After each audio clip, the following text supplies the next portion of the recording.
Hey, this is Ann at Clinton Parkway Nursery again, and today we're going to talk about water, or actually watering. Okay, a couple tips.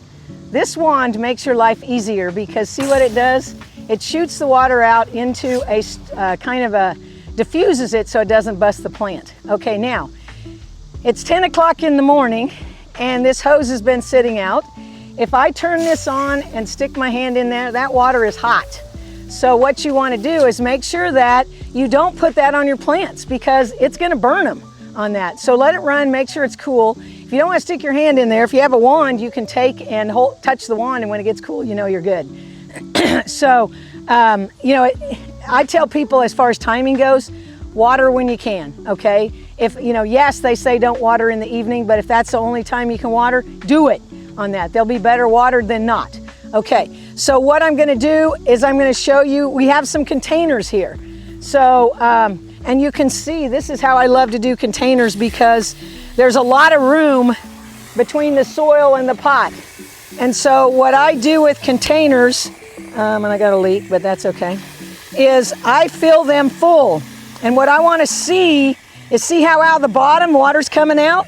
So I know I've got water all the way through. But I'm going to water to the top. I'm actually going to turn it down a little because I have great pressure so that then it'll all get soaked very, very well on that. Your containers may need to be watered every day, even big ones like this because they're out in the full sun. This one isn't as full, but look at this one. That's full of plant. That's going to suck up a lot of water. So you want to get it real full. If your soil line is a lot less from the top of the pot to the soil pot, what you may want to do is do this one, get it full, go to the next one, get it full, go to the next one, get it full, and come back and do it again. That way you get lots of water. See how long I'm watering this and it hasn't even gotten to the bottom. So this isn't a speed contest. This is to get it soaked in, okay? And if you have trees and shrubs planted, you can use the wand also, but I would turn it on very low. I would turn it on about like this, and I would let it run. It's better to water deeply and get it to soak in than a little bit all the time. Okay, so now you can see on this and I got water coming out, so I know I got it soaked really well on it. Sometimes you can't fill it up because it soaks it up and it drains it fast enough. But this one, as long as I left it on, I know I'm okay on that. Now, and these guys the same way. I can sit there and water those. This is a hand watering. You can water with soaker hoses, with drip irrigation, with sprinklers, whatever works for you. I mean, it's got to be done this way on that. It just needs water, okay? When you get into, this type of thing in a raised bed is nothing more a big container, so you may have to water every day. Containers, you may very well have to water every day. There are some self-watering containers that you wouldn't have to water every day, and they're really cool. Come in, I'll show them to you.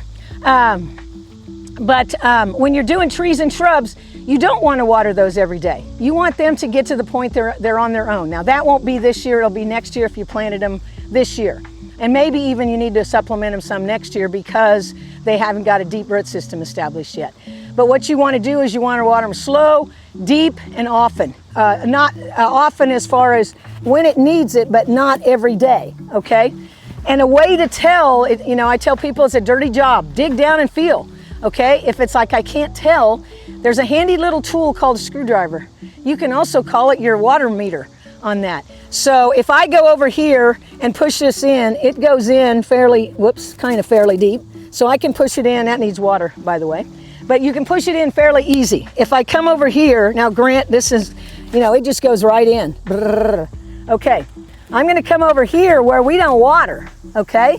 And I'm gonna go in and I am then this deep, and then it's hard. So that tells me that the ground is dry.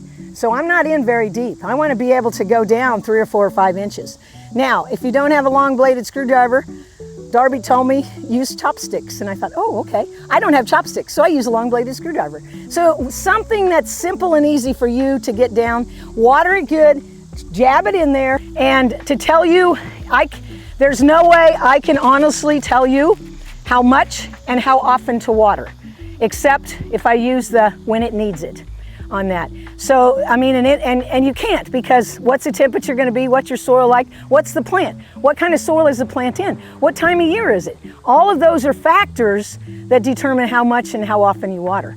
So check it out, get your screwdriver, get your chopstick, give it a deep soaking, then do this, and then you'll kind of have a gauge to know what's going on. If you got questions, we'll answer them for you. So thanks for listening, and we'll see you next time.